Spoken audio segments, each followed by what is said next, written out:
I'd like to call to order this meeting of the Susquehanna Township Board of Commissioners. All commissioners are present, with the exception of Commissioner Napper, who's vacationing and excused. We did have an executive session to discuss matters of litigation and personnel and real estate. We will now have a pledge of allegiance followed by a moment of silence, and I would ask if we could have us lead us in the pledge, Mr. Richard Cray, former chief of the Progress Fire Company. Mr. Cray. I pledge allegiance to the flag of the United States of America and to the republic for which it stands, one nation, under God, indivisible, with liberty and justice for all.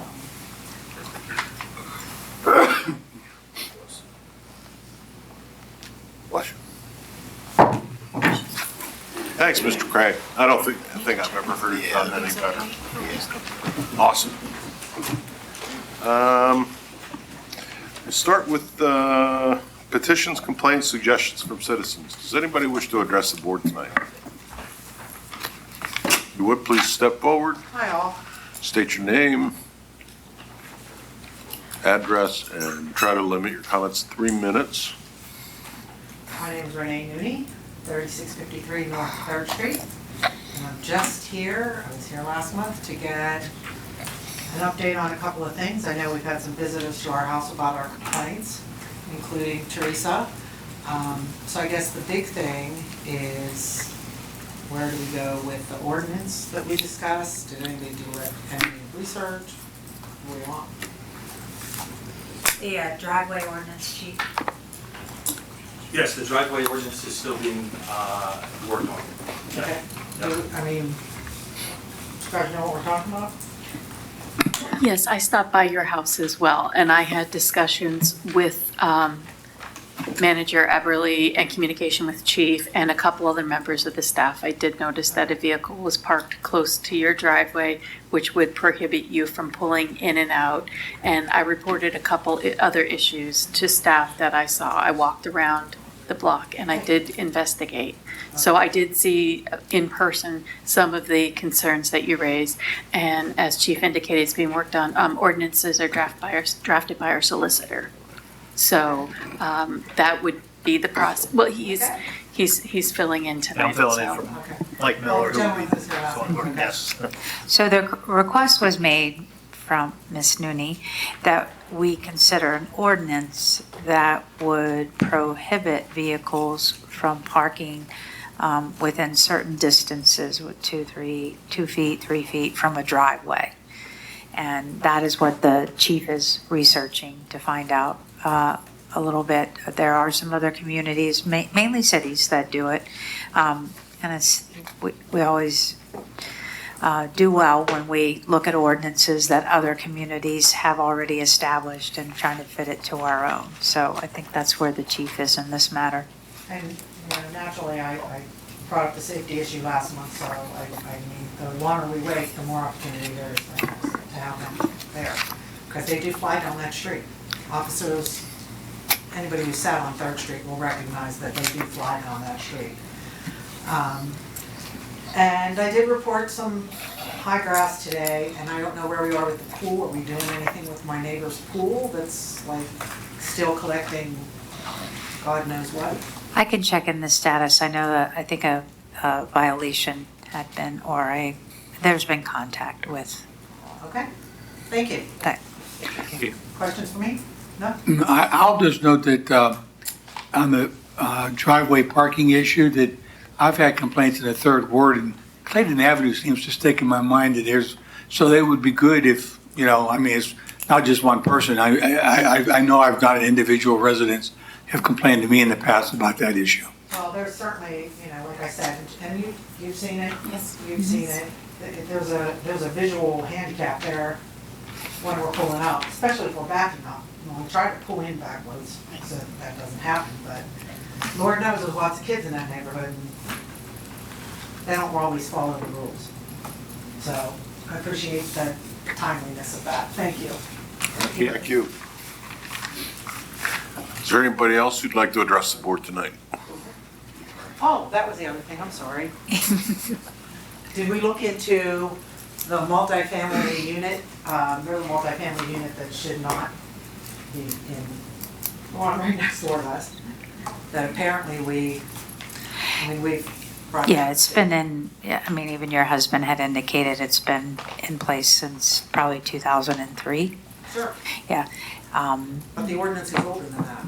Yeah, well, I agree, it was older, but at the time, we had not indicated or been aware that it was a conversion. So it's been an apartment for 20-some years. And so we're gonna leave it an apartment? Yeah, there's not, because of time, yes. That seems kind of strange to me. Can we put something in that says when, I mean, it's zoned residential, single-family residential, could we put a rule in that says when they sell it, it has to be reverted back? No, we can't. So we just have to let people do what they want, and if they get away with it, they could do whatever they want? No, it really is whether they, so 2003, I think the ordinance was 2003, if I remember right. Yeah, actually, you said yes. So you really have to look at exactly what wording was in at the time and how long it was there. But in Pennsylvania, it's almost unique to Pennsylvania, how powerful it is. Something that's, people call it grandfathering, but it's what we call lawful nonconformity. And it's constitutionally and statutorily protected that you can do it forever. So, if you had a gas station on this corner and then. And nobody called me out on it. Well, and then you adopt an ordinance saying this is residential only, no gas stations, that gas station could be there forever unless it's what's called abandoned, and that's like, say you tear it down, put in a house there, then it would wipe it out. But it's very difficult, no matter what we'd write in the ordinance, to take out an old use that predates it. It's a nuisance if it's. So that's a whole different thing outside of zoning. If there's a real nuisance,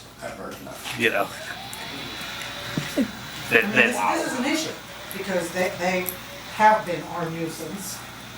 Well, and there is one other option, and I don't want to get too far afield during public comment, Mr. President, but if you just allow me just one comment. We do try to look for creative solutions to issues, and I was talking to staff, and one of the things, and this is not something that the board is currently discussing, but other communities have rental property registries, and then there's inspections. And when you have those in place, the board is not currently discussing that, but that's just maybe an option. I'm not going to speak for the board, but it's just a solution to a problem perhaps, because then you explore if you can, they're required to allow you inside to make sure it's safe. And then that's another avenue to prevent multi-unit housing in buildings that are not suited for it, whether it be, via fire code or other codes. But anyway, I don't want to take up any more time during public comment. We can catch up, I want you to take the lead on checking that out, seeing if we can possibly do something like that. Yeah, that would be something like the board would take up. And again, I'm not speaking for the board, but it's just another idea of, and that's not the only property like that in the township. So that would give us a tool. So we try to look for tools when we can't find an immediate solution. My frustration comes from, we keep building all these things, and we don't have the infrastructure in place to take care of the old things, so I'm a little frustrated. And I'm learning how this works, but it's very frustrating to me because I'm living it. So, thank you. All right, thanks, Renee. Anybody else wish to address the board tonight? Okay, hearing none, move on to approval of minutes from our May 22nd, 2025 workshop meeting. Mr. President, I'll move for approval of the Board of Commissioners workshop meeting of May 22nd. A second. Moved and seconded by Commissioner Plum. Comments or questions? All in favor? Aye. Opposed? Carried. Recognitions and presentations. Public Safety Director / Chief Martin. Front and center, please.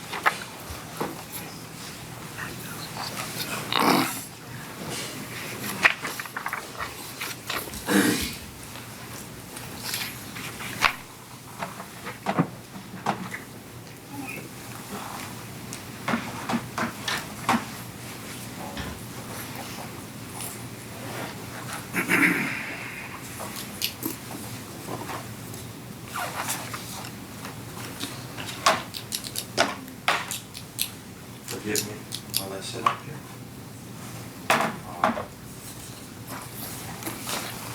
Commissioners, thank you for the opportunity to recognize our officers in public. Just want to say a little bit about police and first responders as we're honoring them tonight. I was recently, as in 6 o'clock this morning, reading that when the 12 disciples were chosen, they were chosen from ordinary common men, common. And the expectation, of course, was that they were being prepared to do uncommon things. So it's in that context that those who come to us as first responders, be it police, fire, EMS, they come from common men and women across our country. But we have expectations that they're going to perform uncommon duties. Today, as I reviewed our year-to-date statistics comparing June 12th today to June 12th last year, the uncommon duties of our officers have been unfortunately increased. Domestic violence arrests this year are up 23%. Megan's Law investigations have increased 45%. Mental health-related calls have increased 22%. Retail theft investigations have increased 37%. Weapons offenses have increased 29%. So the women and men from these common backgrounds come to our profession and on a daily basis respond to uncommon events. And these uncommon events take the role of domestic disputes and domestic violence, traffic accidents with injuries, crimes in progress, mental health calls, death investigations, chasing dogs and transporting them to the Humane Society, child neglect, murder, suicide, traffic enforcement, foot pursuits, vehicle pursuits, and life saving. So when you look at the range of uncommon tasks that the officers perform in a given shift, we know this, that they perform every day, 24 hours a day, often with silent success in a multi-dimensional manner. And for that, they should be commended. I want to call up Corporal Ben Lauber and Officer Cedric Parchment. They're going to receive the life-saving medal, and commissioners, if it's allowable, the wife of the patient that was saved by these two officers would like to say a few words. On March 21st, 2 p.m., our officers were called to 1750 Mountain View Road, Apartment 20. They were called there for a cardiac event. Upon arrival, the young lady that you'll be hearing from, Assunta Moore, was giving CPR to her boyfriend when these two officers took over and provided life-saving skills. And Jason, who is the name of the patient, is alive today. And it's a credit to these two officers, their quick action, and the work that they did. So I want to commend them for their actions that day, and I want to present them with the life-saving medal for distinguished life-saving action on March 21st, 2025, to Officer Cedric Parchment.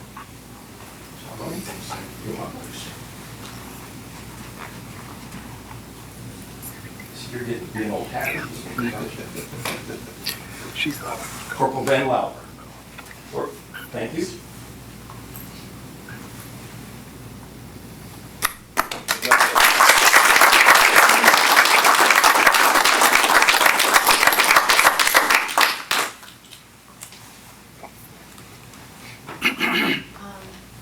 I have it on my phone, I'm sorry. So, that day was honestly one of the hardest days of my life. And it started with the 911 call, where I've known CPR for 13 years, and that woman was so kind and soft and gentle, and she had to walk me through everything. And Jay is 200 plus pounds, and I had to get him off the couch. And she told me not to worry about his head. I got him off the couch and I started to do CPR, and it felt like a lifetime, and I got so tired, and I remember looking at my phone, and it was 4 minutes in, and I just lost it, and I just started to scream like, help us, help us, help us. And my apartment is like, it's kind of really hard to even find. And I just thought like, nobody's gonna find us, and I'm here alone. And it was when I started to have those thoughts that Corporal Logger and Officer Parchment showed up, and they were the first ones there, and you know, honestly gave us the chance that I felt so terrified that I wasn't going to be able to give him. And just on behalf of myself and his family, and also Jay, I am incredibly thankful, and I will carry that gratitude with me for the rest of my life, because that was the hardest thing ever. And I just want everybody to understand that if you're ever on the other end and you're making a 911 call and you are screaming, help me, help me, help me, how grateful it feels when you see an officer. And I just want to thank you both. And I am so appreciative and grateful for everything. And could not have done it without you. Thank you.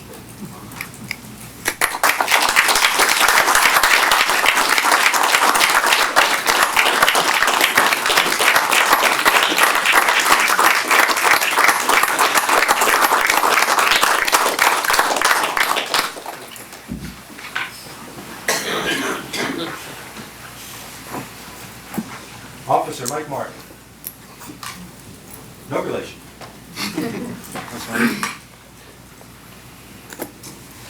Commissioners, you're familiar with this incident. On February 8th, Mike was on patrol and coming off of Locust Lane on the Walnut Street and was impacted by a stolen vehicle.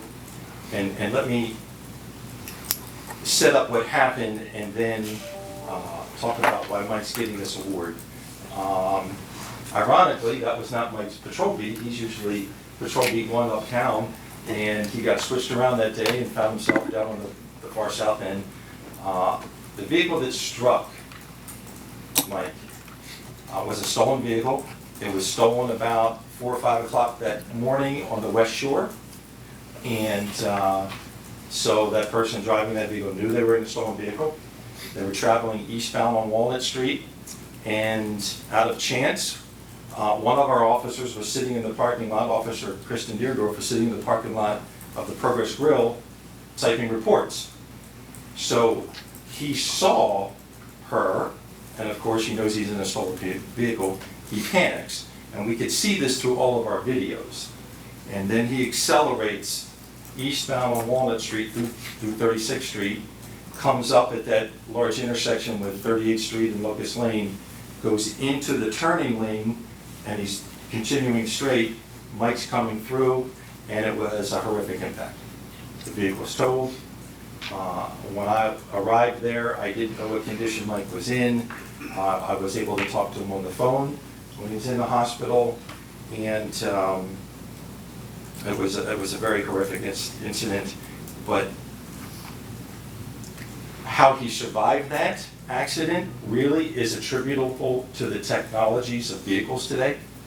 But he had to fight his way out, because after the horrific impact, this officer had to fight his way out of the car, because his first instinct was to check on everybody else that was involved in the accident, because other victims it was a multi-vehicle accident, not just the suspect, not just Mike and his unit, but there was other cars impacted.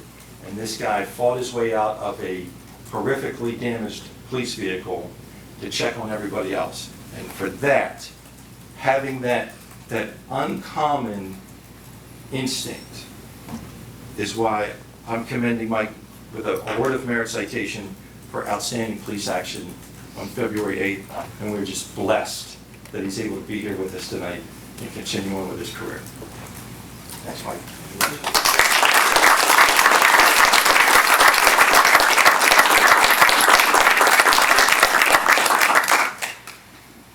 Okay, if Mike says a couple words, having been in that traumatic event, We insist. go ahead. I just can't say enough throughout everybody that works in my agency, getting the phone calls that day after I got home from the hospital. Other 8 police agencies that reached out to me, finding out if I was okay. Manager Eberly for reaching out for me, for calling me. I just can't be thankful enough for the support system that I had after that incident. Being able to, get out of my car, walk away from it with very minor injuries, and, being able to come to work here after that. So I thank everybody, and, I'm very grateful for everything. And we thank you. Thank you. Thank you.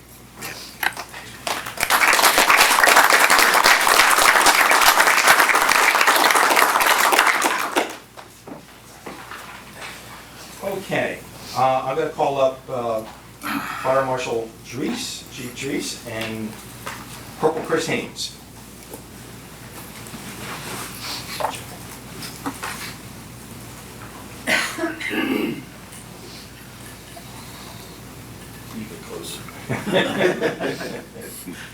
Every year, Dauphin County District Attorney Fran Chardo puts out nominations for a series of awards that he awards to police, fire, district attorneys, citizens, and every year I make it, I make sure that I submit in every category because, the noblest deed unsung dies. We don't want that to happen. So this year, 2 of my nominations, fortunately, were chosen to be recipients of awards. So this is kind of a reissuance. They've already received these awards for the district attorney's office downtown at the county building at the courthouse. For Chief Dries, he received the Lieutenant Dennis H. DeVoe Memorial Award for Excellence in Emergency Response. For exceptional service, the Dauphin County District Attorney presents Susquehanna Township Fire Marshal George C. Dries with the 2025 Lieutenant DeVoe Memorial Award for Excellence in Emergency Response. Our firefighters, emergency medical technicians, co-responders, and 911 dispatchers work closely with their law enforcement partners to keep Dauphin County citizens safe. Their outstanding work reflects great credit upon yourself, your community, and your agency. And my brief words about George: he's been a firefighter in this township since he's been a teenager. He's an over 31-year veteran of the Baltimore County Fire Department. He has saved more lives than a platoon of people. He loves this township with every cell of his body. He was on site at the towers of 9/11 within hours, conducting rescuing efforts. We're blessed to have this man in our township. I'm blessed to share a hallway with him. I love him, and he's more than deserving of this award. George, congratulations.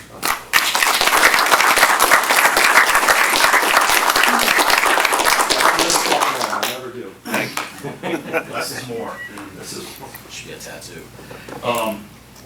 First, thank you to the District Attorney's Office, Director Martin, the commissioners for letting this happen now. I think the biggest thing right now that I see in front of me is this award is the Memorial Award for Lieutenant Denny DeVoe. Denny was a friend of mine. Denny started out as a volunteer firefighter down in York County, became a Harrisburg City firefighter, went through a lot of classes, technical rescue classes, some of which I taught, and eventually got on Pennsylvania Task Force 1. He was a solid person.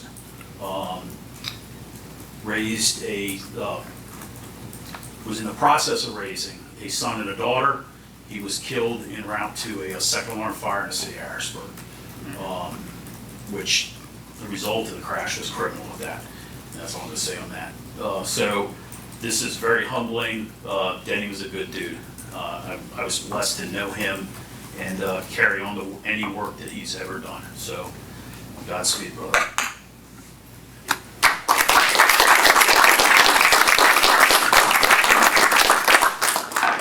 Corporal Haynes received the Detective Willie Holland Memorial Award for outstanding career service as a police officer. And it's with some sadness that I report that Corporal Haynes just indicated to me his retirement date in August. For exceptional service, the Dauphin County District Attorney, after consultation with the Dauphin County Chiefs of Police, presents Corporal Christopher D. Haynes of the Susquehanna Township Police Department with the 2025 Detective Willie Holland Memorial Award for outstanding career service as a police officer. Throughout a long career, you dedicated yourself to the cause of justice and the betterment of your community. Your outstanding and diligent work reflects great credit upon yourself, your community, and your police department. And if we ask, who is Chris Haynes? Chris Haynes is a young man that grew up in a devoutly Christian home, and he carries that with him to this day. He enlisted in the United States Marine Corps right out of high school. He comes to us from the Manor Township Police Department many years ago. He has worked in patrol, community services. He's been a patrol commander. He's been in the Dauphin County Accident Reconstruction Unit, and he presently serves as our school resource officer. And he's received numerous awards over his career. But aside from all that, when we think of what America now wants in a police officer, amidst all the past 4 or 5 years in police reform, what is it that the citizens expect of a police officer when they show up at their door? The humility, the values, the honor and integrity. This is a man that has lived that and has brought that to our citizens for almost 25 years. Very deserving. Corp, I love you. Congratulations.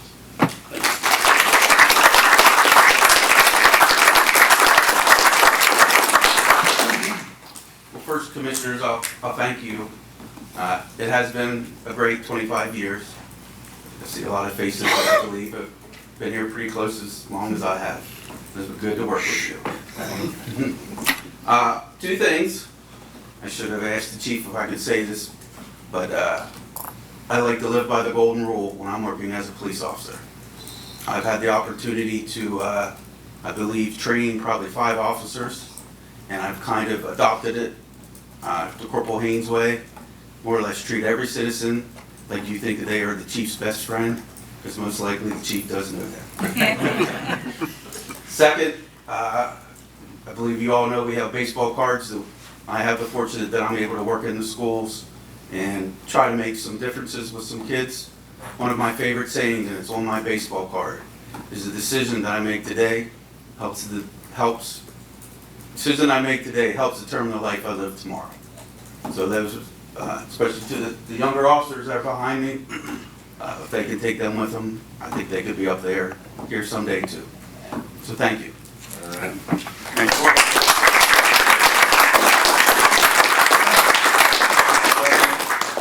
If I might say a word, the Willie Holland Award, when I came on the city police department, Willie was my training officer. And through the years, that guy was the best police officer you could ask for. That's a good award. Well, I'll throw this out there. I don't know if the chief knows, Willie's son was a state trooper who retired. His daughter was Kevin. His daughter, and guess who's going into law enforcement also? And I'm just going to say we put a little plug in. There you go. Thanks, Corp. Thank you, Commissioner. Commissioner, President Lynch, Commissioners, thank you very much. Thanks. Thank you. Can we get a picture? Absolutely. Yeah. Award recipients. Okay, everybody ready? Smile. He was sitting. One car in front of my house. All right, reports of committees, buildings and grounds, Commissioner Rothrock. Sorry. The only thing I have to report, Mr. President, is that our sidewalk is nearly complete. I think they're going to do an inspection. And we're looking forward to possibly extending that further down Lingelstown Road if we can help that along. So that concludes my report. That was the zoning hearing board last week. Oh, well, that's a different report. Okay. Come on. Budget and Finance, Commissioner Sanderson. Yes, thank you. Very briefly, Manager Everly and I will be conversing to set the schedule, and it's going to be at least 20 different meetings, so get ready. We'll go everything in fine-tooth detail. 7 different drafts. Yeah.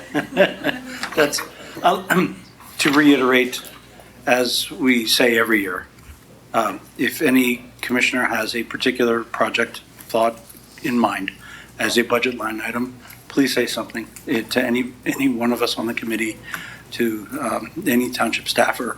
Let us know. The more advance notice we have, the better. At least if nothing else, we learn something about it. Budget, I personally don't know of any landmines, so I'm hoping that this is just a regular budget year.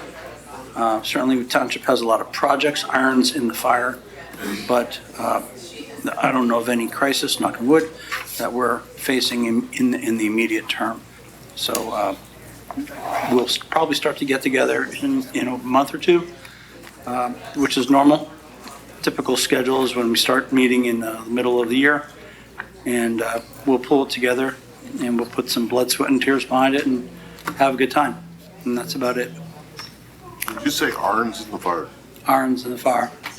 Feeling the Pittsburgh. Yeah. Pittsburgh guy. Hey, I speak water. Winner. Public Works, Commissioner Napper's not here. Do you have anything, Carl? I didn't know he was not going to be here, so I don't have a report per se. I will note that there's an extensive Public Works report in our materials, and I'll just refer to that. All right. Good. Do you have anything, Todd? Yes, no, maybe so. No? No. Okay, thank you. Health and Sanitation, Commissioner Barcheck. Thank you, Mr. President. The next yard waste pickup by Penn Waste is scheduled for Saturday, the 21st of June. Thank you. Thank you. Admin and Personnel, Commissioner Napper's still not here. You didn't have anything, Brent, did you? No, but he's on his way. No, I don't. No report. Teresa, anything that we need to mention there? Admin and Personnel? I don't think so, sir. Thank you. All right. Police, Commissioner Engel. No further report. All right. Fire and EMS, Commissioner Hissero. Yes, Mr. President. I do have a report, thank you. In the month of May, the Susquehanna Township Fire Service responded to 147 calls for service. The year-to-date total is 757. In the month of May, the township had 9 failed responses and 7 understaffed responses. Rescue had 6 of the failed, and all 7 of the understaffed in progress had 3 of the failed responses. Members conducted 491 hours of training in the month of May. Staffing hours for the month of May was 4,248 hours. It represents, on average, 6 firefighters in the stations every hour in May. Live-in firefighter program progress has 7, rescue has 2. Inspection codes and ordinances, year-to-date, half of the township Knox boxes, that's KNOX, have been inspected, and keys and emergency contact numbers have been updated. Hotel, motel, inn inspections reminders are going out for license renewals. Currently, inspections will take place in the month of August. Non-public hydrant ordinance draft approval will be working with those landowners for implementation in the September timeframe. Under grants, approval for a resolution to apply for the state DCED grant as well as a state E-RACP grant for the construction of Station 32. Last year, we were awarded $350,000 for the same.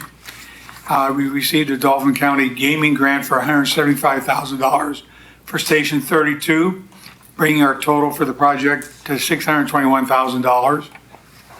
Currently, we're reviewing the federal DHS grant opportunities and working on this year's gaming grant application for next month. Lastly, other significant events conducted to stop the bleed and blood-borne pathogen class for Public Works Department. Progress Annual Live-In Academy begins August 10th through the 16th. A formal schedule and invitation to the commissioners to observe will be forthcoming. We are getting final bids for the repair replacement of the Edgemont Fire Station roof over the social hall. And the engineers are currently evaluating the structural integrity of the existing Progress Fire Station. And the Township's committee has met with the engineer and architects on the project. Our next meeting is scheduled for June 25th at 1 p.m. This concludes my report. All right, thank you very much. Planning and Zoning, Commissioner Rothrock. Thank you, Mr. President. The Planning Commission meeting scheduled for the 19th of May was canceled. The Zoning Hearing Board met on the 4th of June. There was one item on the agenda which was 2100 Hurst Street. Here the applicant was requesting numerous variances to the zoning ordinances to facilitate redevelopment of the property, which is the former State Police Headquarters building on Hurst Street. The draft plans included between 12 and 17 apartments, depending on whether they can get a grocery store in there as well, a daycare center, and relocation of a diner. The variances included things like location of the parking lot, planting of shade trees, buffer yard regulations, and exceeding the 8-unit per building limit in that zone. All of the variances were granted, so that project can move into the planning stage. That concludes my report. All right, thank you.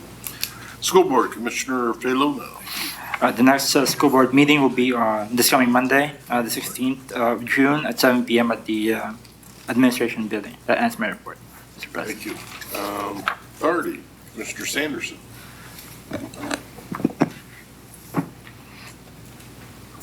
No report. Not for the life of me, I don't think there's anything to report. That's a rare opportunity. No report. All right, Shade Tree, Commissioner Cross. No report. Good. Communications, Commissioner Robarchak. Thank you, Mr. President. I believe we're going to be scheduling a communications meeting either in June or July. I owe Leanne an email. She reached out to me and have to get her some dates, but we were waiting until some other things got settled. So there was a lot on everybody's plate. So we'll be setting something up soon. All right, thank you. Human Relations, anything? Commissioner Cross. No report. Thank you. Parks and Rec, Commissioner Felona. The steering committee for the Six Park Master Plan conducted on-site open houses the last 2 Saturdays, and there'll be a next that were in Lashmere and Shot Mill Road on May 31st, Stabler Park and Margaret Grove last Saturday, June 7th. And the next two and the last ones will be this coming Saturday, the 21st, the Plum Alley Park at 9 to 11 a.m. and Apple Creek Park at 1 to 3 p.m. So everyone is invited to attend and look at the plans and express your wishes and ideas to the steering committee. And the next RAC meeting will be on Tuesday, 6 p.m. here at the Township. That ends my report. All right, thank you. Moving on to bids and contracts. 6th Street paving. Mr. Webb, you want to take that one?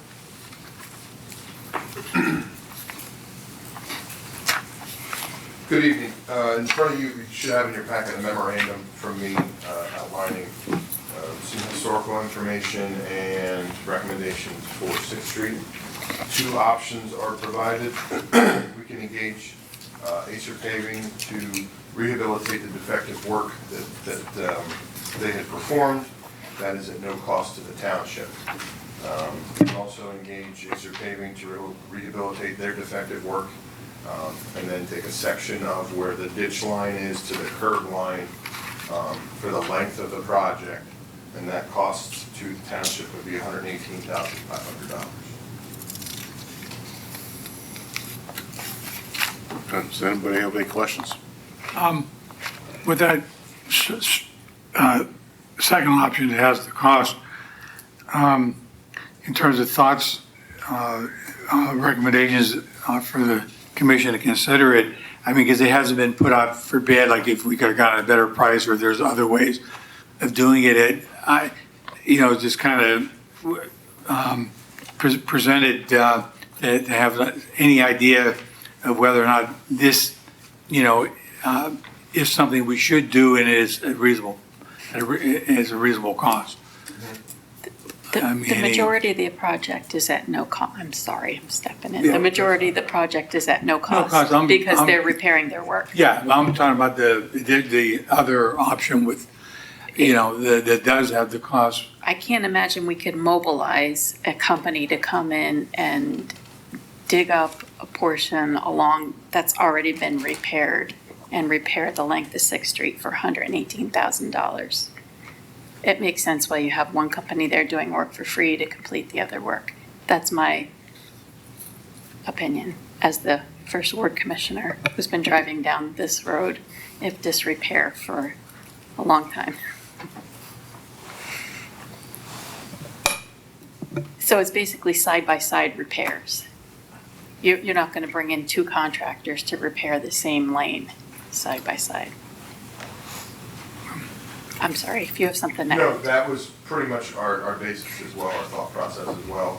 And we tried to get Acer paving, or we did get Acer paving to sharpen their pencil a little bit from their original proposal.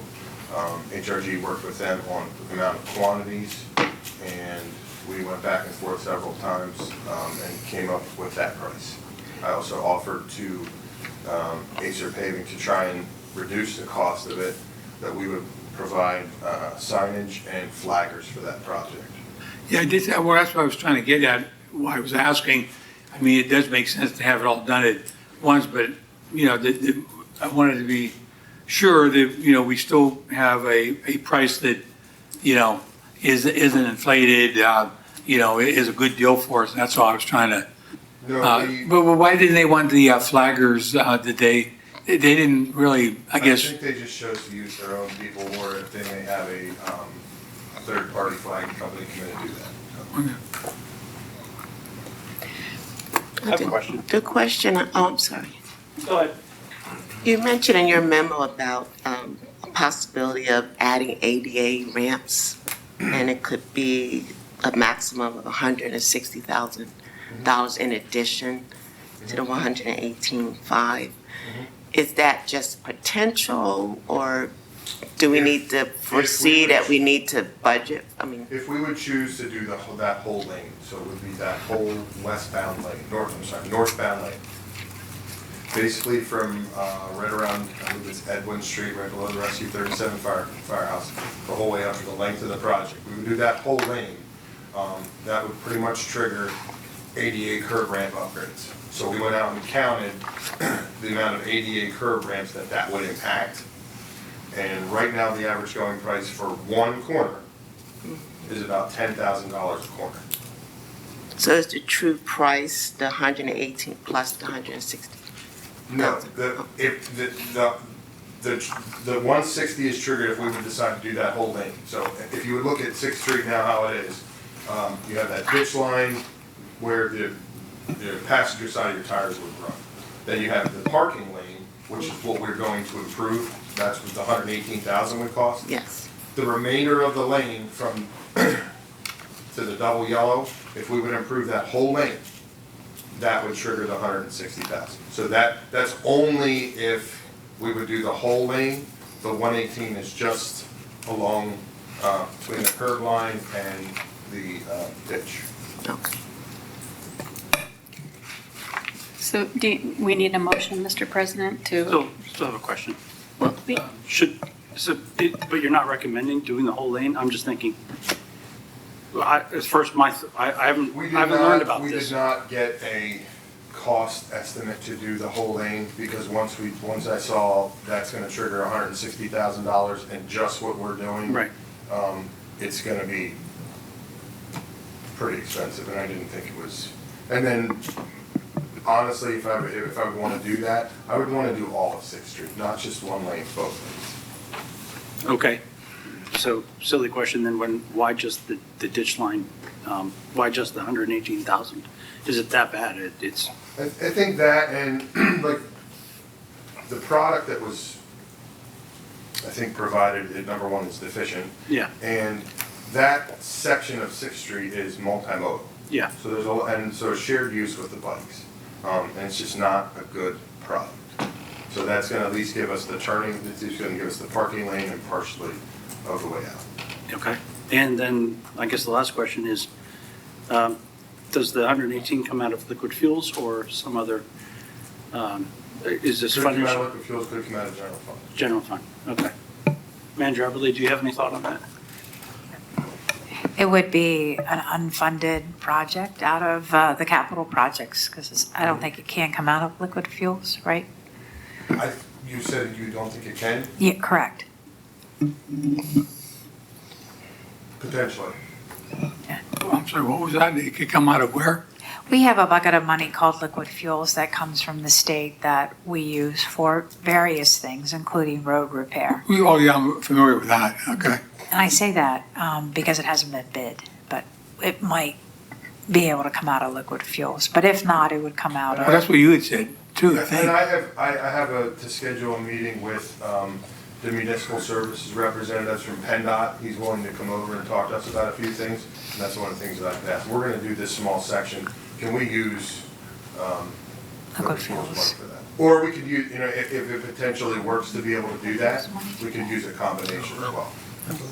I mean, I guess the only thing, because when I read this, and, they did not a satisfactory, to say not a satisfactory job the first time, and that's why we're doing it for free, but now we're paying to have them do additional work as well because they're there, which that does make sense, but, I mean, we're gonna get a good quality end product.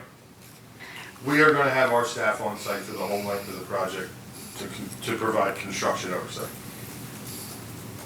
That's not gonna cost the township any money other than us being there. Yeah, we're gonna basically have close oversight.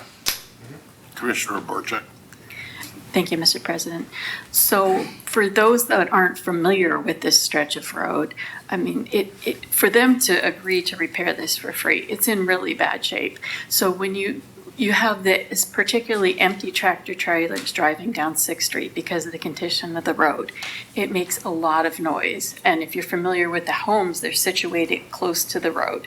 So I get a lot of complaints, and rightly so, about the noise as the tractor trailers go over the uneven pavement. So if we're not doing the whole lane, are we going to come up against a situation, is it going to continue where we're going to have uneven pavement and, have the same result where it's an issue for bicyclists if the whole lane isn't paved, or if it's still going to be, loud and uneven? Mm-hmm. So I think anytime you have a paving joint, that always potentially exists. With spending the $118,000, there's only one paving joint. So it's the outside joint of where the ditch line was for the UGI project into the curb, okay? If you just have them fix what they are supposed to fix, you would now have two joints. Because you're only fixing the ditch. But we were talking about then there's the possibility of additional work to do the entire lane, or am I misunderstanding? No, that is something that I would, if we were gonna do that, I'd rather add that to the CIP a few years down the road. Okay. And then do both sides of 6th Street. Okay. So that I did not put on the table. Surely, if you want me to research that, we can research that and we come back with the cost for that. Well, I'd actually rely on your judgment and what you think the impact will be with if we go with having them fix their deficient work and then do the additional work for the 118. Do you think that will solve some of the issues that I described? Yes, and it will be more safe. It will be more safe for the multimodal access. Okay. All right. Well, then I would rely on your judgment, especially since it is an unbudgeted expense. We don't want to go any deeper into it. So the paving schedule is what, 2 or 3 for this area, 2 or 3 years down the line? To add that to 6th Street on there? Yeah. We could potentially add that, yes. I'm just wondering because, in my view, if you can make it even so that it doesn't trip up bicyclists or, walkers. The best way to do that would be one paving joint rather than two. Which is which option? 118. Which would be the 118. Okay. Yeah. If it comes down to a policy decision. But then we're gonna rip it all up in 2 years. or 3 years. That, I've also thought, we've thought about that as well. Like, we're gonna pay for this, but then we're gonna come back in a few years and completely rehabilitate that road. Why don't we do it now? What? No, we can't do the whole road now. We have no money. Oh, we need money. Well, and the other factor to consider, Mr. President, is, as far as the schedule, I mean, we have a schedule, but that doesn't mean it's going to get done. We've come up against things. There's nothing saying that we're gonna pave that road in 2 or 3 years. Just get borrowed the promise. We've come up against this in the past where a road was scheduled to be paved and we had to push it back because there was another priority, so.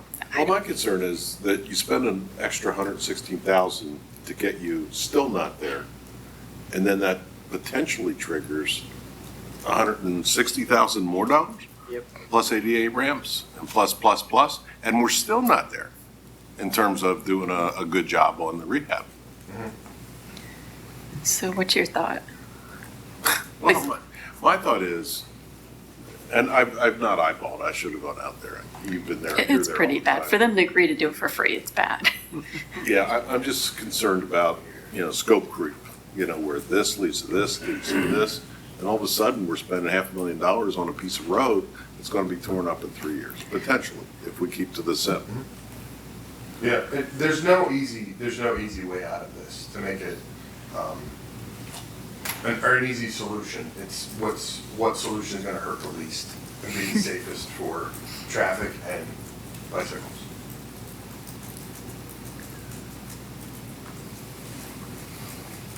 What do you guys say? Or if we do option one, would that be safe enough for the next, 2, 3? I don't know. Where they fixed what they were supposed to have done and just, Would that hold up at least for the next pavement? Sure, there's a lot of utility ditches that are like that around where they only do, just the ditch line with their 1 foot cutback when they make their full restoration. And then we can add that to the CIP, a few years down the road, and when you get the draft budget, then we can see, because we will have a 5-year plan for you this year for the budget. And you can move that and massage that in whichever way you'd like, to accommodate what you feel needs done. I think we're having our first budget meeting, Manager Everly. I think so. I think what we both struggle with is that repair of 118,000 gonna give us the product that we And want? It should And I also think, be noted, I'm sorry, go Go ahead. ahead. It should also be noted that number was 129. 129.9, I believe. 129.9 is where it started. And we got it, 118, the 118. engineers and ourselves got it down to 118. Now, I hate being the devil's advocate, but 118 now, Yeah. what's that gonna be in 3 or 4 years? It's something to factor in, to take into account, because you wanna look at all angles and all pictures of this, because we're using taxpayer money, we're using potentially liquid fuels money. What's gonna be the best bang for the buck? What's gonna be the best option? So, yeah, but if it's 3 or 4 years, we're gonna tear it up regardless, it doesn't matter how much whatever we spend now, we would lose because we're gonna redo it 3, 4, 5 years from now possibly. correct. If you choose to, keep that on the CIP, or we potentially push that down, move it back, move it up. Where was we have the 5-year 6th Street, what is it, what's its rating? Because when we did the report several years ago. I don't have that in front of me, but I can find it. I can get that for you. I can actually, if you'd like, I can send you the whole report. I have it at home myself. I'm on the Public Works Committee. I just don't have it memorized or have it with me to know what 6th Street is rated. Hey Todd, would you like Alex to weigh in at all? Sure, I'd love help. Yeah, Alex helped with that report, I think. Great job, seriously. So, thank you, Commissioners. So, the 118, I can't say that it's a great price for what they're providing. We did the cost comparison of And Commissioner Barczyk is absolutely right. We could not get someone in there to do like the piecemeal paving around what Acer's gonna do for that price. But if you take it in comparison to what you would go out to bid and receive, the unit costs are more expensive to do it with Acer for the 118. So if Acer is able to provide a quality product in terms of the trench restoration, and it's actually going to be a little bit wider than it was previously, and there's the potential for paving 6th Street in the CIP in the future, I would probably recommend against going for the 118, but that's my sole opinion. That was, Steve, Commissioner Napper was on a call, and I asked him about this very thing on Monday before I went on vacation, and that was his recommendation. We've spoken about it in the committee meetings as well. There was certainly no decision made or any answers rendered, but Acer's argument is, they can't provide these competitive prices because they're not a Kinsley or a Pensy, a large firm, and I can't fault them for that. That they have to work, in the conditions that they have. But I don't feel that it's a competitive price compared to if the township were to bid a paving project. So let me ask a dumb question. So, I guess I'm understanding this is within an exception to bidding. Is that what you're telling us? That, I mean, normally you'd have to bid this, but I guess this is through a cooperative. It's my understanding, and I would recommend listening to the solicitor on this, and we discussed this as well, Nate and myself, and I believe the committee. Nate was under the impression that UGI's contract was competitively bid. Acer was awarded said contract. So it was his thought that this additional work would fall under that competitive bid. Yeah, see, what's throwing me is these things we're talking about, sounds like the township engaging. And even so, and I think there's a whole different world if the township is settling with UGI. I mean, to me, this is not engaging Acer, isn't it? UGI, you were responsible for this, so you've got to fix it. Option number one is really, to me, it shouldn't be set up as the township engaging, overseeing prevailing wage, all those kinds of things, bonding and all the stuff you would have to do legally.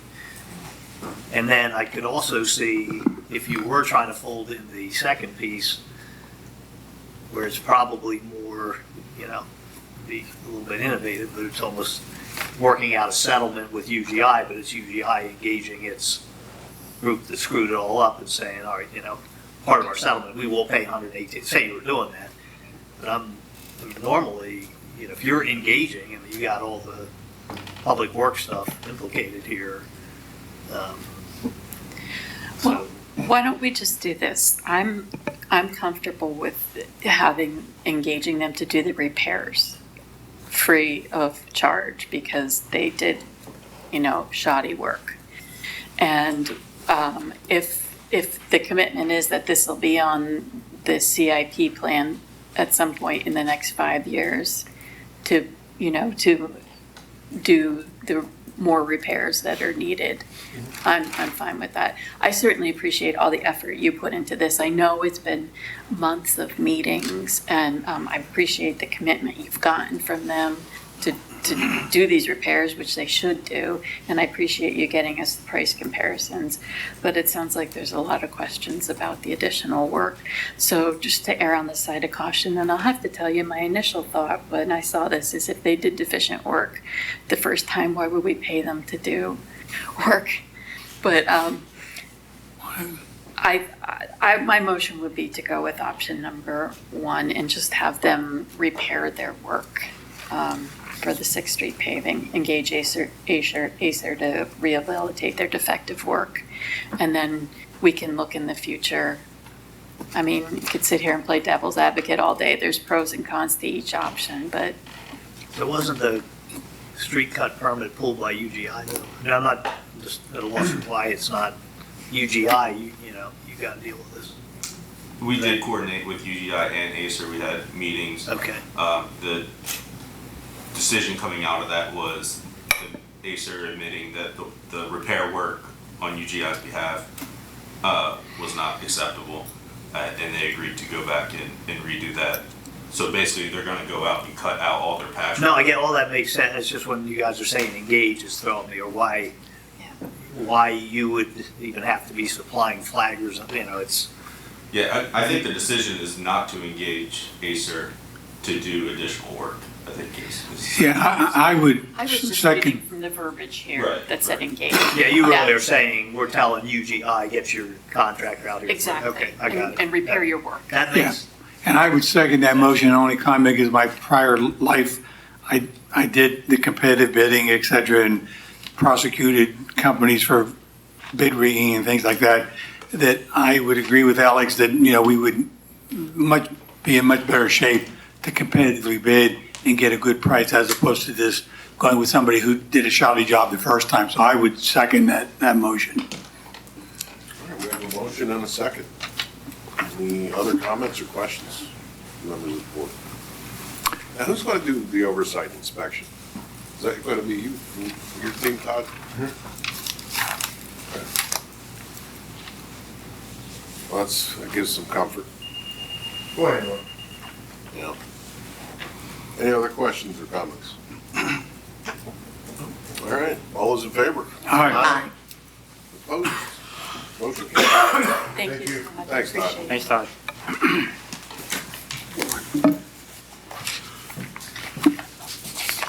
Okay, ordinances, resolutions, et cetera. Ordinance number 1, repeal and replace ordinance amendment to chapter 13, part 3, amusement devices of municipal code. Mr. Breach, front and center, please. Sir, Is this about pinball? they do fall under these requirements. Did they? Yes, sir. And thank you, Mr. President, good evening, board members. Provided with the agenda is a copy of the proposed repeal and replace amendment to Chapter 13, Part 3, amusement devices of the municipal code.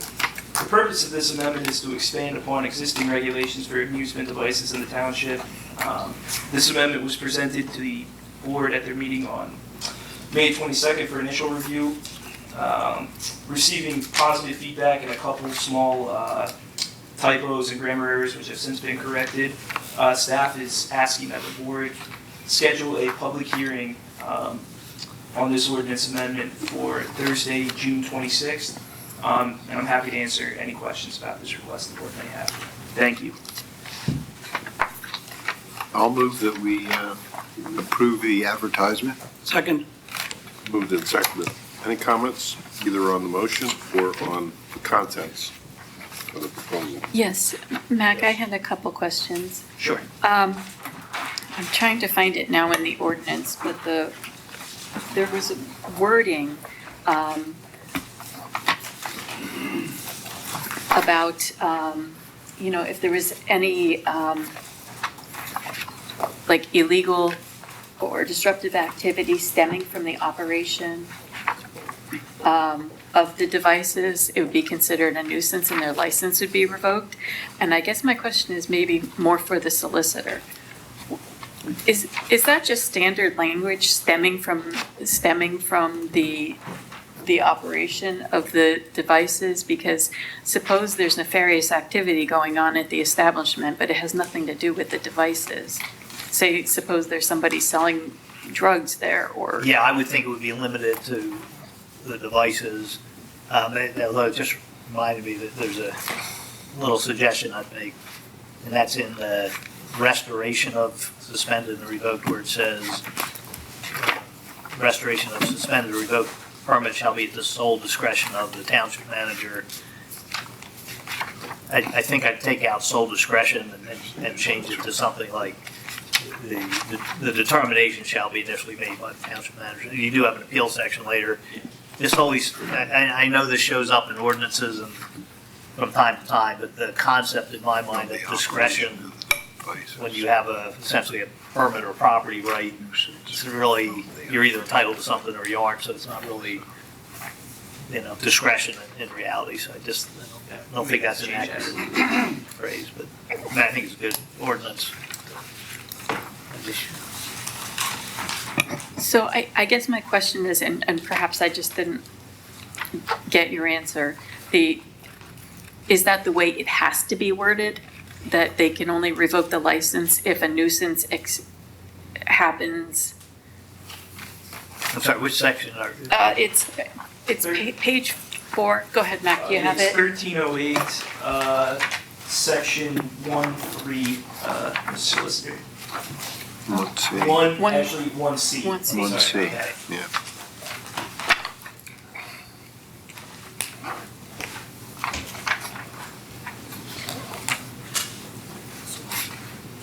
The language indicates that the nuisance is stemming from the operation of the amusement device. Yeah, and it's also specific to, the violations of codes and laws, as opposed to a common law, more of a private nuisance. So there are different concepts of what a nuisance is. So it's merely for that one one condition, just saying if you're, violating the codes or ordinances, et cetera. So you could have various things. It could be, you're not allowed to have an operation like this, let's say zoning wise here. Right. Okay, that could be a reason. What if someone is selling drugs or doing human trafficking No, in the it's same really facility? not, It has to be related to the device? Yeah, it's really in the context of this ordinance. Okay, all right, I just thought I'd check. Committing truancy, would that be wrapped into it somehow? Well, I assume the permittee wouldn't be the one with the truancy. That's a violation by maybe the kid there. Isn't that sentence, though, pretty broad? It is shall include the violation of any township, county, or Commonwealth codes or laws. So, I mean, to me, that could include the kinds of things Jody's talking about. No? Not really with the operation of the amusement devices. I think it's got to be more. Now, obviously, if you pull the handle and drugs come out or something, then yeah. But I mean, it's just the way it's written, the violation of any, it doesn't, it just seems to be written very broadly, that's all. The situation where I would think this could come into play just on the zoning side, so say there's a business that was operating lawfully under our zoning ordinance, they illegally expanded, say it's a non-conformity or something, they illegally expanded, and they had these devices in there, I think that would be grounds for something along those lines. Yeah, I actually, it's kind of funny, but as a lawyer, I kind of read that sentence as more narrowing, because you can have a nuisance that's, not necessarily a violation of law. It could be, the person next door is making a racket and they're doing whatever. Mm-hmm. So, to me, that's really more of limiting the kinds of nuisances that could result in the, negative impact on the permit, that it's only ones that are, violations.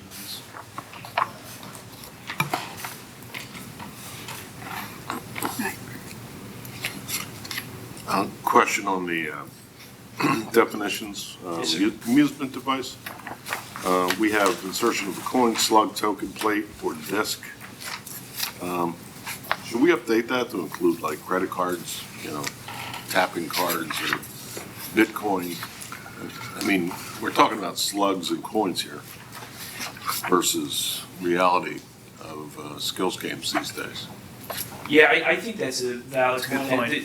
The ones that I looked at, I think they did still have this kind of old school definition, even the ones that were modified. But I do think that's a good point. I think maybe we could word it to something, payment. Payment mechanism or.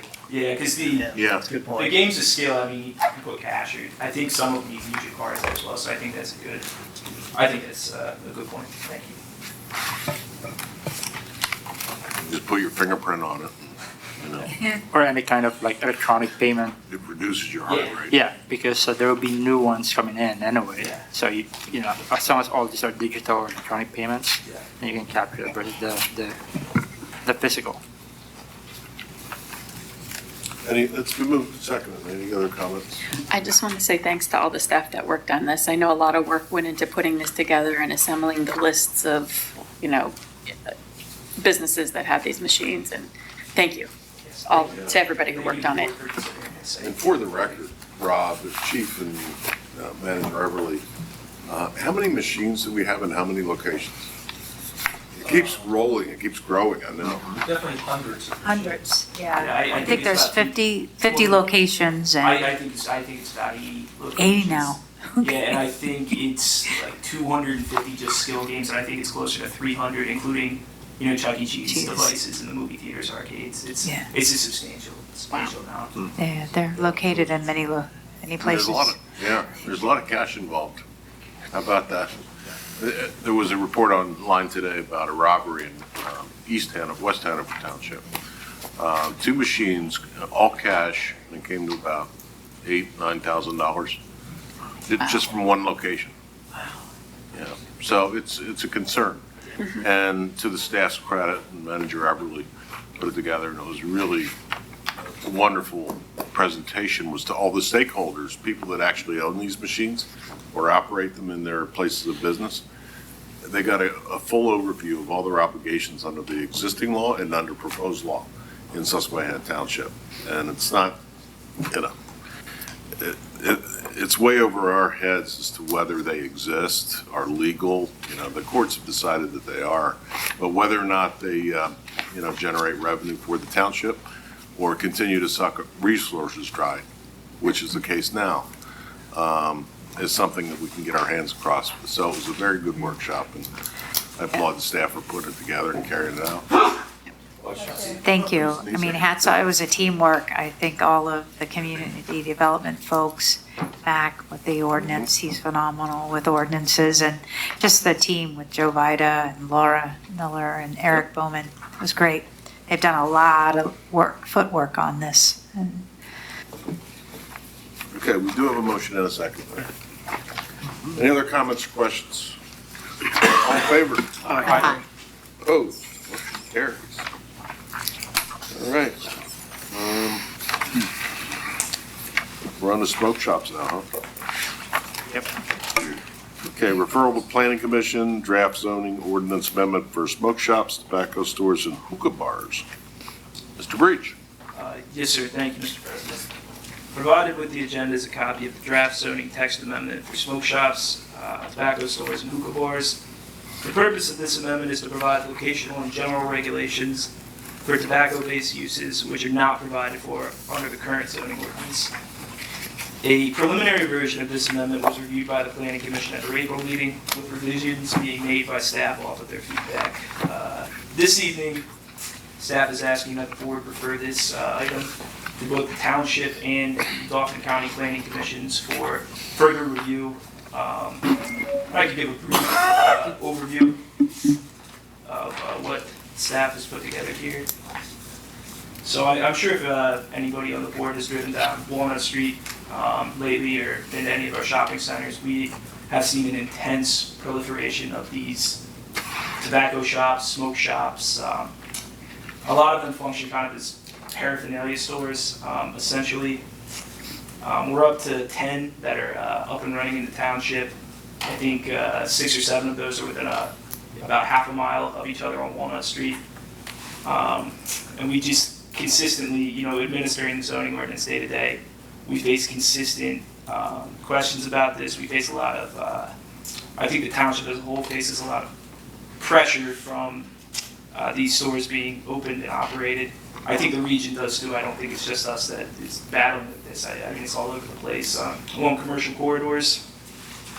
So with the concentration of them along our corridors and shopping centers, we thought it would be a good idea to provide some baseline regulations for these types of operations, which our current zoning ordinance lacks. Our current zoning ordinance classifies these under a, you know, retail trade, kind of general use. It doesn't differentiate them, even though I think some of the externalities associated with these types of uses really is impactful on the area, and I do think they should be regulated separately. So in this proposed ordinance, it's not too long. It really does just separate. It defines hookah bar, smoke shops and tobacco stores, tobacco products, providing definitions for them and making them separate uses. It would provide for these facilities, both hookah bars and tobacco stores, in the commercial highway zoning district and the industrial general zoning district. And there's provided memo which kind of highlights the areas of where these are clustered. And these would not be permitted by right. These would be permitted by special exception, so that any smoke shop that would want to open up in the township would need to go in front of the zoning hearing board and demonstrate compliance with the use criteria. All of the ones that we have online currently, when this would be adopted, they would become legally non-conforming. So this, fortunately, we're not able to go back on all the ones that have come online within the past 10 or so years, but this would give us a strong foundation for the future on these types of establishments, and if they become abandoned. And in my opinion and in my experience, corridors, like the Walnut Street corridor, if something wasn't done to slow this proliferation, it would just be, they'd be right next to each other the whole way whenever a commercial spot opens up. This would also provide some use regulations for these facilities. They're pretty general, for these kinds of land uses where there are generally nuisances associated with them. No putting cling foam, cling signage on the entirety of the windows. Some locational requirements from certain institutional types of land uses. It would also provide parking requirements for these uses as well, especially in the standalone facilities. These requirements would be a little stricter, especially with how often we see these kind of turning into informal clubs or informal hangouts with people milling about. I think having these slightly more strict parking requirements would also be beneficial. And again, this is just a draft. It was reviewed by our planning commission in April. We made some changes, and we're just asking that it gets formally sent there for their review and whatever changes they may have, both them and Dauphin County Planning Commission. Happy to answer any questions the board may have, but that's all I have at the moment. Thank you. Mr. President? Yes. Mac, I have concerns about one of the locations that would be a permitted area. So it's 6th Street. I know it's technically, industrial, but there are homes right there in the midst of that. Not only across the street, but now that I'm looking at the map closer, the gray area, those tiny little lines, those are row homes. So my concern with including the that district is that it would put these shops right amid residential properties. No, I think that's a completely valid concern there, and I almost think that's almost an issue with our district borders in that situation.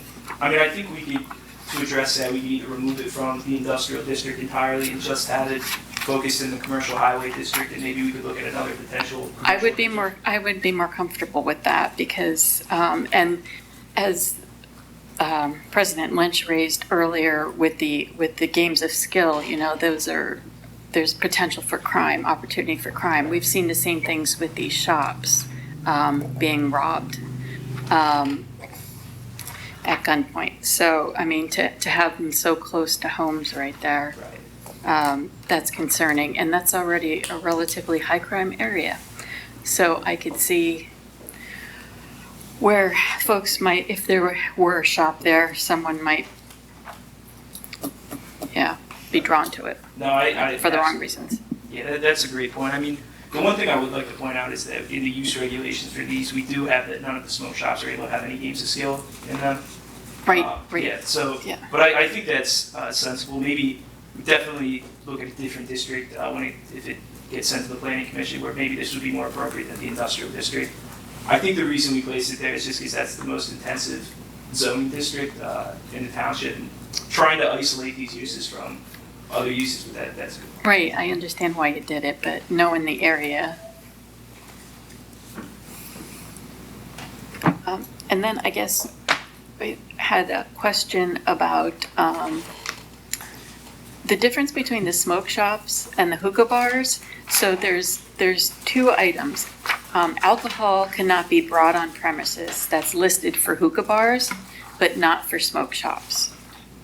And then for hookah bars, it says games of skill prohibited, but it doesn't mention that for smoke shops. So we were just wondering if that's like intentional. Yeah, so the alcohol, that was just listed for the hookah bars. Yeah, I would say that would be intentional. I think, because at the hookah bars, it's a facility where people are gathering and assembling, and they're spending great amounts of time there. And I think we separated them out, bless you, at the planning commission, because we kind of, when we started this process, we had them all under one general tobacco-based uses. But one of the planning commission's comments was that these kind of are distinct uses. And I think since they are distinct from each other, that in that situation, the hookah bars, it makes sense to not allow alcohol there, because that's a situation where people are gathering there and spending time. And at the smoke shops, I don't think it's a situation where, under these regulations, where they would be, especially with the prohibition on the games of skill, they're spending time and assembling there. Okay, but thank you, that answers my question. So you're looking at a smoke shop as more of just a retail establishment where somebody wouldn't be sitting there imbibing? Correct. Okay, that makes sense. And then with the hookah bar, games of skill are not prohibited there? Yeah, I think that was another one too, where since we're kind of viewing these as a hookah bar as a establishment where people are assembling and gathering, it might make sense to have games of skill there. The parking requirements would capture that. While a lot of the problems we have with the games of skill, they're at retail establishments that are not really designed for people gathering and spending time there. So I think that would be our distinction there. I mean, it's something we'll have to take another look at. Well, I'm just going to second, I saw the same thing. In fact, another one I saw was like, for example, no minors shall be permitted, period. And the other one, no minors unless accompanied by an adult. And I'm thinking, why, wouldn't that be for either one? But all I'm going to suggest is when you go back and take a look and you see the differences, and there's 3 or 4 at least, to just make sure you go through a good rationale, that we're not setting up something that's unreasonable for one group or one set of shops versus the other, to reevaluate to make sure we have a good justifiable reason for this particular distinction versus this not doing it with the other. Right. So I would just make that general comment. Thank you, Commissioner. Did you have cigar bars? No, we didn't break out cigar bars. We just had it as smoke shops and hookah bars. Yeah, because I think that's kind of what you're talking about, that distinction of, if you're going to have it be right, set of rules based on people congregating there, maybe definitionally it might be. Yeah, we're breaking out cigar bars. Yeah, or whatever they're calling the animal, but if you have right. Smoking place bars, for people to smoke in there. Smoking places or something like that. I think that's where it's on site. So basically, a cigar bar would be something like a hookah bar in a way. Yeah, I think that's really simple. Yeah, it's yeah. In terms of the use, if you think about it, it's not all the same. Yeah, and I think you would want generally the same kind of use standards on. So I think that's sensible in combining those. Where then you have the tobacco shops, which are really geared towards a retail aspect, and then you have kind of the hookah bars, cigar bars, smoking places where it's, there's more gathering, there's more assembly, there's accounting for people to stay there longer. Yeah, and if we don't have that yet, because I know it's becoming popular in some places, so who knows when we'll have one here.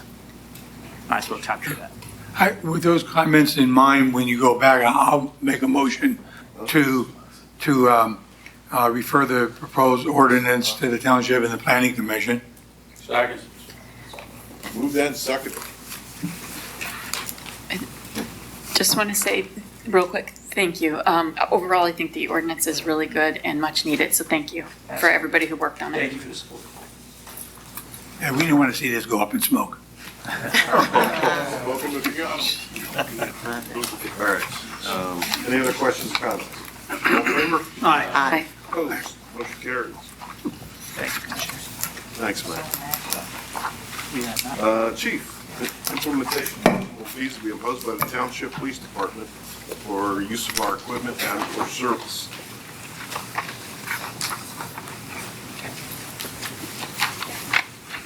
I think Mr. Miller's giving me too much credit on this. So this is, so in short, there's right to know, and I probably receive at least one right to know request a year or a day. This year I'm sure I'll receive over 300. I think I had reviewed 3 today. But recently, there's also been the new law, the Crime Victim Right of Access law, which is separate in most respects from the right to know law. And honestly, it's a bit more complicated for me to navigate on what can be released. I did release some things today, but that was in concert with some guidance from Edgar Siemens. So this is a means to recoup essentially some fees for the work that goes into researching, reviewing, and releasing this information, which as I go through this, more often than not with these, right to knows I handle 99% of them. This is a little different, and we want to get it right because essentially a right to know request for a police report is denied 100% of the time. People don't realize that. They, well, I have a right to that. No, you don't. I know you think you do, but you don't. Police reports are not releasable. It's investigative materials. It's not releasable. This is different. In this respect, there is police reports being released. And so that takes a bit more time of review, and that's what this is about, to recoup some fees. So I thank Solicitor Miller and Edgar Siemens for putting this together. It's in the best interest of the township. Okay, good. Does that fully address it? In terms of, we're going to set it up for a public hearing. That's one thing. On the 26th. But I thought it was for, for certain subscriptions that we have, or license agreements for electronic equipment and know-how that enables us to. That's going to be a different ordinance. That's going to be. I thought that's what this was. Unless I thought that's what this was. Okay. I'm sorry. It just allows for us to set up a hearing for the 26th and then to come up with a fee schedule. Yes. Mm-hmm. It's really simple. Yeah, in that respect, I'm sorry, I did work on that with Manager Everly as well. Because there's criminal history requests through victims. But I think, Mr. President, what you're speaking about also is a way to recoup some money for the time and effort for some of our technological things. Yes. Yep. Yeah. Okay. So is there a motion? I'll second. Moved by Commissioner Engel, seconded by Commissioner Cicero. Any questions or comments? All in favor? Aye. Motion carries. You got it. You got it. I'm staying here. Okay. But I'm not alone on this one. All right. This is an ordinance related to fire hydrants, fire protection equipment. Go, guys. Proposed is an ordinance for fire hydrants, fire protection equipment, outlining the maintenance and responsibilities of both public and private hydrants.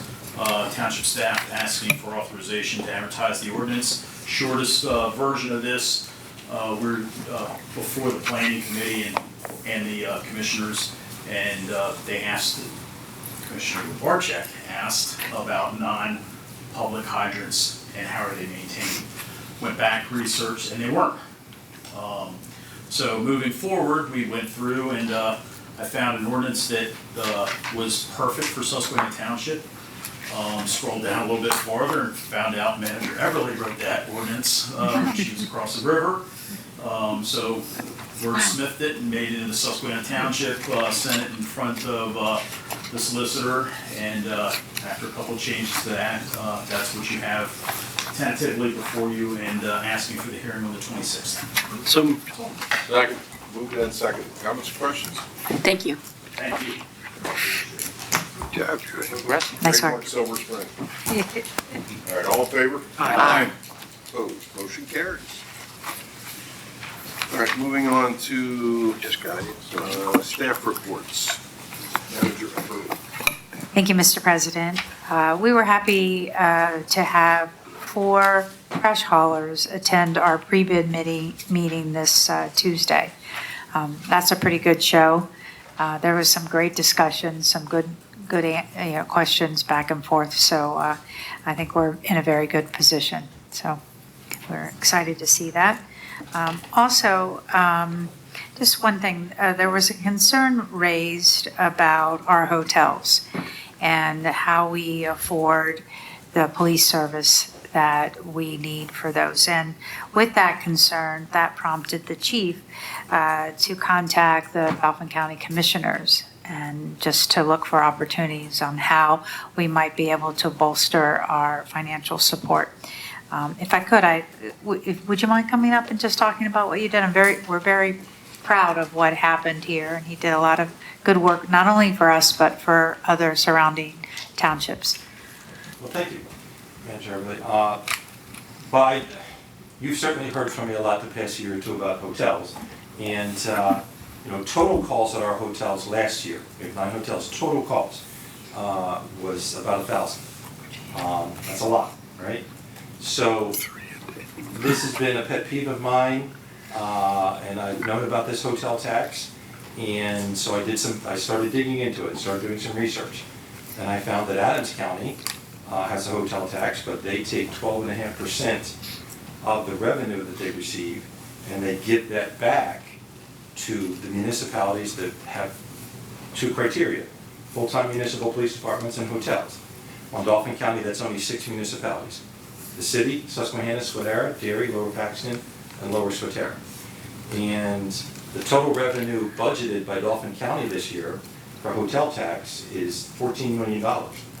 So using the Adams County formula, that would be $300,000 back to Susquehanna Township, which I think that you all deserve. I'll just say this: I think the General Assembly got it wrong. I understand they enabled the county to do this tax, I think in 2001. They should have at least split it, that 2.5% went to the county, 2.5% went to the municipality. I know that would make all of your lives a lot easier, because it's always, uncomfortable for me to watch all of you agonize through a budget process every year for all these years. It's not fair. And I think that the General Assembly puts unfunded mandates on you as a municipality. And so I took this on. I want to thank Manager Everly. She was a cheerleader for me internally through this process. I want to thank President Lynch, who gave me some very sage advice on how to approach the commissioners.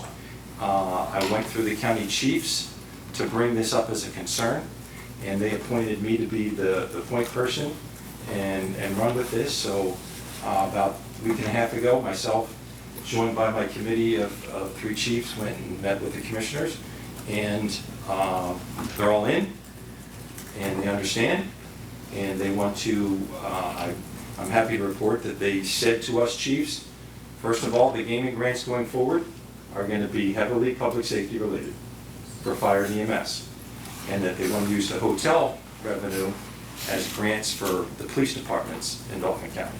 So we were elated to hear that. I put forth in my argument the 12.5%, which would be $300,000 for each of the 6 municipalities. I was asked what our overtime budget was for the police department. It's about $300,000, and the one commissioner said, well, there you go. So they said they've already expended a lot of it this year, but 2 days ago I got an email that us 6 municipalities can put in for $60,000. And what this is, it's reimbursed from our budget. So it's money back to the township, which I think is wonderful. So we're writing up that grant request right now. In fact, I forwarded it to Manager Everly this afternoon. I think it's right. I think it's fair. And I was blessed to be the person to lead it forward. So thank you, Madam Chair. Thank you, Mr. President. May I ask a question on that? If I understood it correctly, that this will become an ongoing thing, and that because we're already in the midst of this year, money's available, it would be 60,000, but next year will be 300,000? I'm not going to say 300, but they Or seem to- something more? let me just say this, we were definitely left with that impression. Okay, could you just left me with that impression? That's what I'm trying to clarify. We were left with that impression. I don't want to put any numbers on it. I was just trying to get a clarification there. Well, There's a television. well, Chief, maybe to. Way to go. That's a huge win. That really is. That's a huge win. I mean, and it just goes to show sometimes if you keep at things, you're persistent. I know you've been at this a long time trying to get their ear on this. So thank you. They were very, very understanding and sympathetic to, the stress that these hotels are putting on the police departments. And they are. Well, he did a great job. Thank you, sir. And it helps when you have a Glock on your right hip. It doesn't hurt. Chief, clarification on that one. So will this be on a year-to-year basis? You guys need to submit a grant request, or it's going to be a budgeted item for the county? I don't know. They want to make a grant request, but they qualify that with, we're going to streamline this very much. I think on the hotel issue for law enforcement reimbursement, it's not going to be perhaps as involved as the gaming grants. They don't want to make any impediments on this. They want to make it streamlined for us. Okay. So, in fact, the paperwork we were sent was 2 days ago, very streamlined. It's good. More to come, but thank you. You're welcome. Thank you. Thank you. My honor. Thank you. Good Thank you, report, Chief. Manager Everly. Yeah. Good report. Just quick, I just want to acknowledge Public Works. Over the past couple of weeks with all the rain and issues, they have responded to a number of calls, whether it was tree downs, line down, and their response time and efforts are really commendable. So I just, on behalf of everyone here, thank you and your staff for being there. I mean, as soon as the tree's down, it's almost like they're in. So that's something special, and you don't always find that in all the communities where you have a public works staff that is willing, ready, and able to come in on a turn of a dime. And we have it there, and Todd's leadership has really been noticed, and there's many things going on. I know his turn's coming up, but I'm really impressed with all the things that he's making happen. One of the things, just one last thing that they've done is they've put together a pothole list. I know we all get calls on potholes, right? So they have this really nice pothole list, and they're chipping away at it. And, they're making sure that they get that addressed and have a handle on everything. So thank you for that. All right, thank you. Oh, I have one more thing. I had a pleasure, sorry, just one more thing.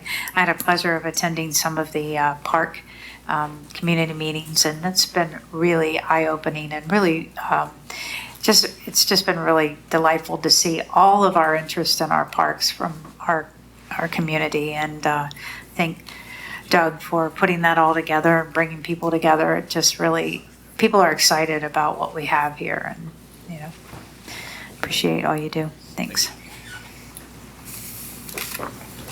That is really it now. That's it. Okay. Public safety, police. Got anything? Nothing. No, sir. George? Yeah. Thanks, sir. All right. Community economic development, anything along those lines? Public works? Got more? A little bit. All right. Not much. Along with what Manager really said regarding potholes, last month in May we used 33 tons of asphalt. That includes filling potholes, filling sections of road and patching them. We're probably on pace to beat that pretty good this year. I know today there's a crew of 6 and they were trying to get 16 tons done today. Over the progress there. Thanks to the police department and the fire marshal, we completed CPR, first aid, and AED, and bloodborne pathogen training. That was great that there's people in-house that can do that we can schedule at our convenience. Several of us also completed flagger training. Several guys in the sewer department had continuing education. They have DEP mandated continuing education that they have to do. So those guys got a day down at Shady Maple. They came back a little bit larger than what they left, but there was to get the level of credits for that, like normally a class you would get 2 or 3 credits. For that they got 6, and I think they have to get 15 over 3 years, total hours of continuing education. Today, a group of guys went down to the PA One Call training down in York that they have every year. They have a operator competition. So you got to get in a backhoe, and you got to take a spoon and pick an egg up with it and move it and put it back down. So in my office at the end of the day, here comes one of the guys walking in, and he's got a big brand new Arctic cooler. And I'm like, where did you get that? He goes, best operator in the land. I'm like, you're kidding me. He's like, nope, won this big cooler. So that's nice when those guys went and had a good day. And like there's really good people here. We're gonna do really good things, like the manager said, but like it's exciting. And I tell a lot of people. I told the manager this yesterday. Before I get to that, a couple more. The sweepers have been out. Nobody ever complains about not seeing sweepers enough, so we were keeping them moving. Made several inland repairs on Locust Street, Wood Street, and Schoolhouse. We are set to receive probably in the next week or two 2 brand new dump trucks. So you're going to get a really nice picture with some nice dump trucks, and I want to take a department photo when we do that. So we're going to work on that. Our roadside mowing has started. So that's, and when you go to turn and make a left, you turn and make a right, trying to keep all that safe so people don't get hit by cars. Some people don't obey speed limits, so we want to make sure we're trying to keep that as safe as possible. And one of the things that I've said to a lot of people, so I've been around local government 30 years. I know I don't look it, but I've been around 30 years. And I told this recent to the manager, to a lot of people, this is what local government should be. Because of the actions and the responsibilities of you to give us the opportunity to come in and do our jobs. I've been in several different municipalities. I've seen what dysfunctional looks like. I have seen what micromanaging looks like. I have seen what nano-managing looks like. And this is everything that local government should be. So thank you for letting me be an opportunity of it, and I promise you we will do really good things. Thank you. Thank you. Thank you.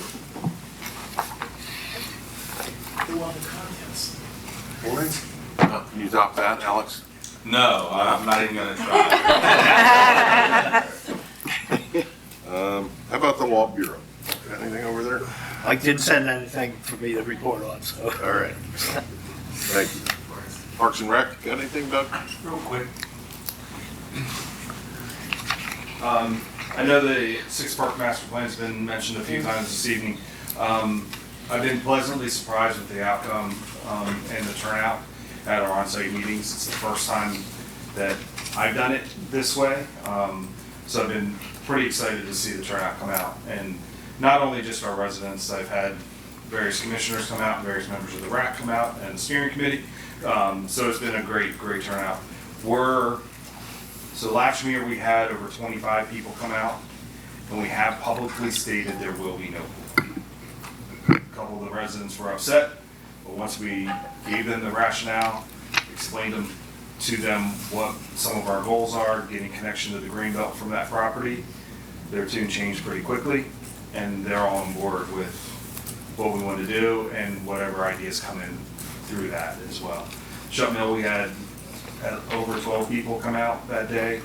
Stabler was a little light because it rained all morning last week, but then Margaret's Grove had well over 20 as well later that afternoon when the sun came out. So looking forward to next weekend being well received as well at Palmetto and Apple Creek. And thanks to the chief, we've coordinated a photo shoot, video shoot with Augie next week to do some PR for the master plan and the survey that we'll utilize through social media and the website and everything. Augie's the star. So thanks for your support on this, and thanks for coming out to the meetings. It's good also to have the residents see the commissioners out as well. So thank you. All right. Thank Thanks, you. Doug. Okay, new business. Consent agenda. We'll do 4 of the 5 and consider another one at the next meeting. Number 1, approved statement of bills paid for May 31st, 2025.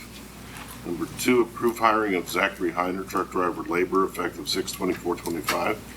Approved hiring of Ian Price, seasonal park maintenance hire, effective 6/16/25. And approved hiring of Jordan Bowser, summer day camp staff, effective 6/16/25. Motion to approve. Second. Motion, and Sanderson and Kelowna. Any comments or questions? All's in favor? Aye. Opposed? Motion carried. All right, next one is the local bridge inspection program. Alex, you want to take that? Sure. Thank you, Mr. President. Provided with the agenda is a copy of a memo from HRG noting that they have been appointed by the Dauphin County Commissioners as County Bridge Engineer for the 2025-2029 Local Bridge Inspection Program.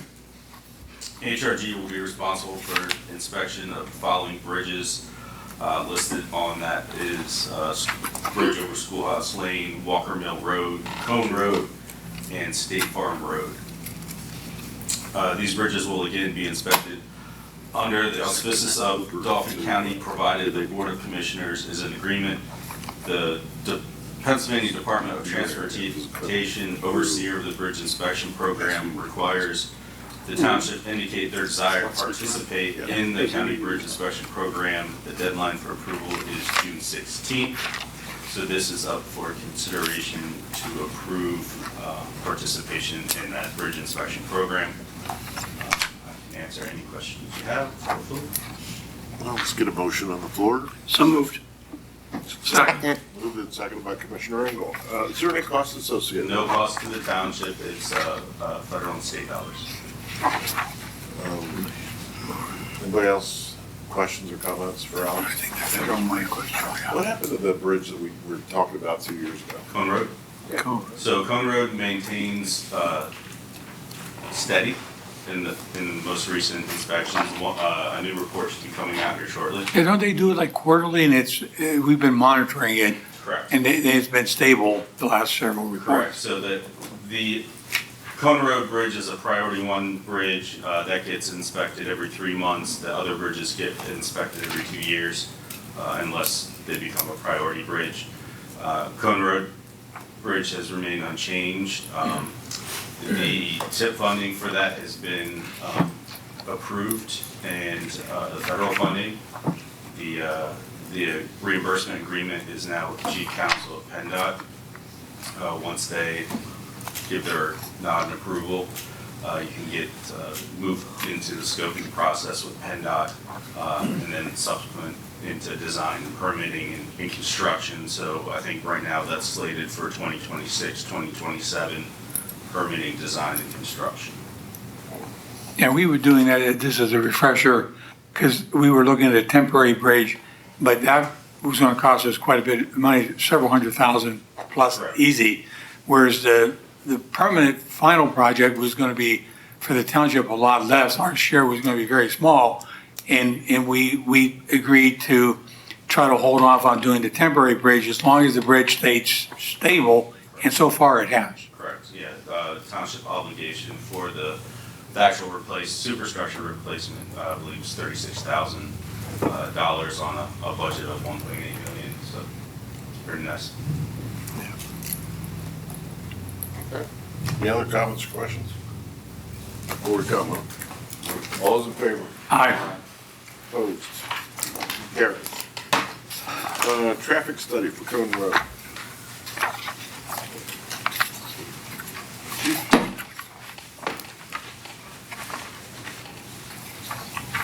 Be brief, Commissioners. Traffic study for traffic calming along Cone Road. So Cone Road spans from Purvis Avenue over to Elmerton, and it is, without question, a cut-through.